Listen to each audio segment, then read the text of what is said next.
When you first begin watching the series, it's quite evident that the two main characters, Rick Sanchez and Morty Smith, are based on Doc Brown and Marty McFly from the Back to the Future franchise. And that's actually how it all began. Back in 2005, Justin Roiland produced an animated series known as House of Cosbys. This bizarre show is about a guy living with 100 clones of Bill Cosby. It premiered at the non-profit short film festival Channel 101, which was co-founded by Dan Harmon, who quickly took a liking to Roiland's sense of humor. But in June of the same year, they received a cease and desist letter from Bill Cosby's lawyer and were thus forced to end House of Cosbys. Because of this, Roiland decided to make a very obscene and crude parody of the Back to the Future movies as a sort of joke or protest against Universal Pictures. He called the short The Real Animated Adventures of Doc and Marty. I got my boots! I'm excited! Let's go! Let's get out of here! Marty, we have a problem. The time travel car won't start. Oh no! What can we do? What are we gonna do?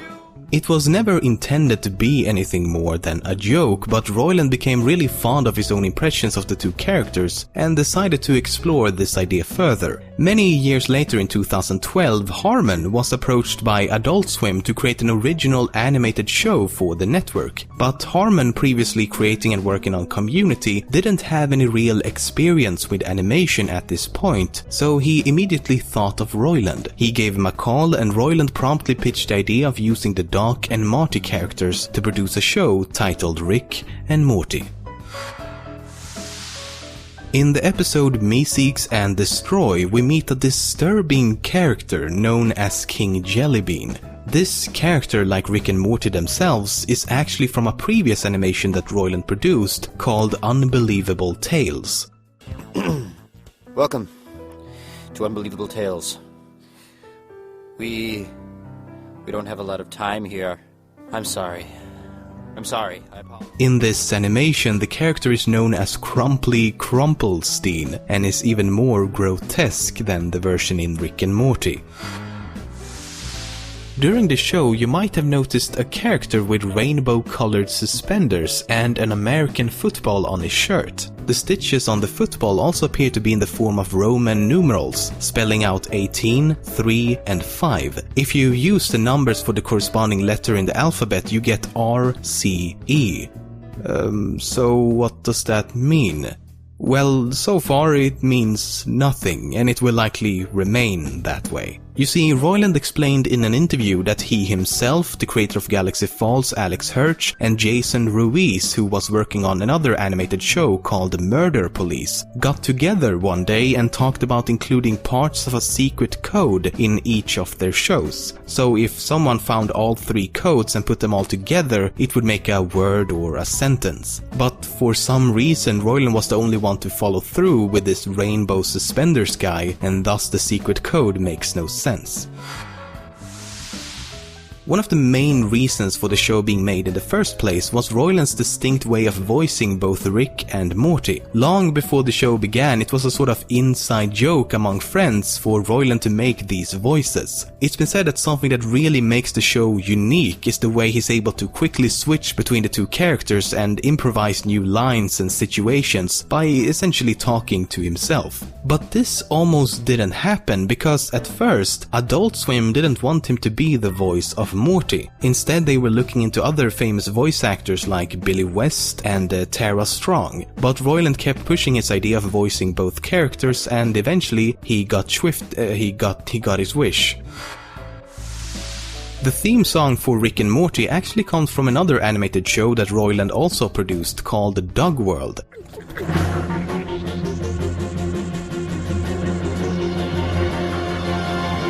My name is Peter Michaels. While on a camping trip with my brother Edmund and sister Sally, we were sucked through some kind of wormhole and transported to another world.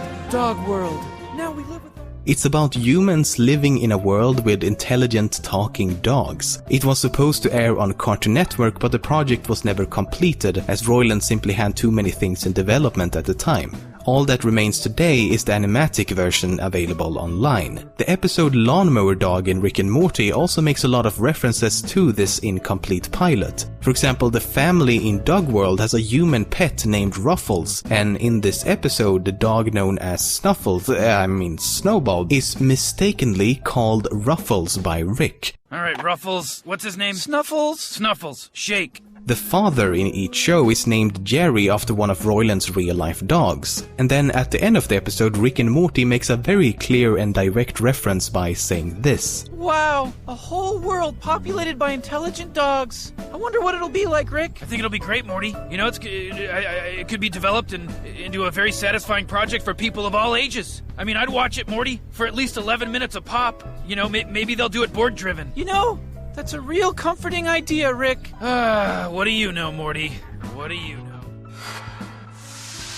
Considering that it's a heavily sci-fi themed show and that the initial idea is based upon the characters from Back to the Future, you would assume that the show is about time travel. But so far we haven't really seen anything regarding that topic. Sure, they travel through different dimensions and even stops time between season 1 and 2, but they never actually traveled through time. This is because both the creators think that time travel is simply too powerful and makes everything way too complicated. This is also why they made the first episode of season 2 about manipulating time. They wanted to show the viewers how chaotic and confusing everything becomes, and has described the production of that specific episode as a fucking nightmare because of all the different realities. The fact that they will never create a time travel episode is also highlighted by the box inside Rick's workshop, which is labeled time travel stuff. It's supposed to be a metaphor for time travel stories being on the shelf.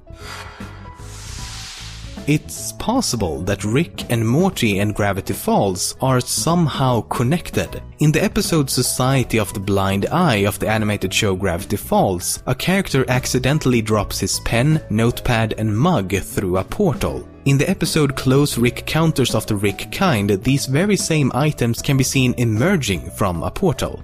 It's also interesting that the Rick and Morty episode was released long before the Gravity Falls episode, which means it was either planned all along or the animators of Gravity Falls saw an opportunity to sort of complete the Easter egg.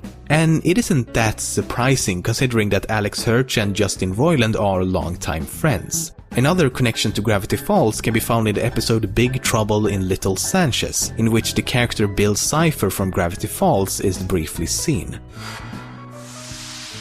In the episode Get Swifty of Season 2, co-creator Justin Roiland actually makes a cameo appearance as himself.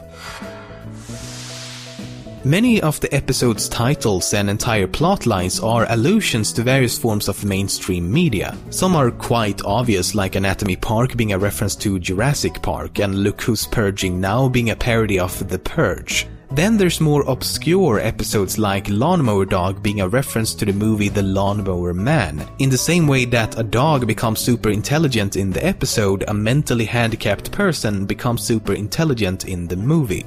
Me Seeks and Destroy is a reference to the Metallica song Seek and Destroy. The title and premise of the episode Morty Night Run is a reference to the movie Midnight Run. In both cases, the main characters are being chased by the government after helping a wanted criminal. The title of the episode Racing Gasorpasorp is a reference to Racing Arizona, while the episode itself is a parody of the movie Zardos. Unlike many other animated shows, everyone working on Rick and Morty seem to really strive for continuity. Let me give you some examples. In the final episode of Season 1, we see the family house being teleported away and later back again, creating a giant crack around the entire house. This crack remains visible for the entirety of Season 2, and in one episode Jerry can even be seen using a weed whacker because the weed is whack, Joe. I mean to cut the grass growing out of the crack in the pavement. There's an episode called Total Recall in which alien parasites infiltrate the memories of the characters. The person who brought the parasites into the house in the first place was, of course, Rick, and how that happened is actually covered 2 episodes prior. Rick can be seen loading these green rocks onto his spaceship, which also happens to be covered with these pink parasite pods. And at the beginning of Total Recall, he can be seen throwing pieces of these green rocks into the trash, including the pods. This was also confirmed confirmed by Roiland himself. In Look Who's Purging Now, they accidentally create a hole in the roof of the house. In the next episode, the now repaired hole is still visible. Another minor detail that remains true in every single episode so far, believe me, I checked, is that Rick never wears a seatbelt, even though most other characters do. And there's of course numerous minor details just like these, which haven't been discovered yet.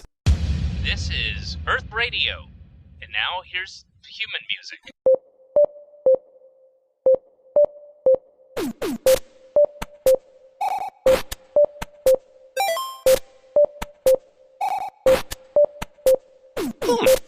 Human music. I like it.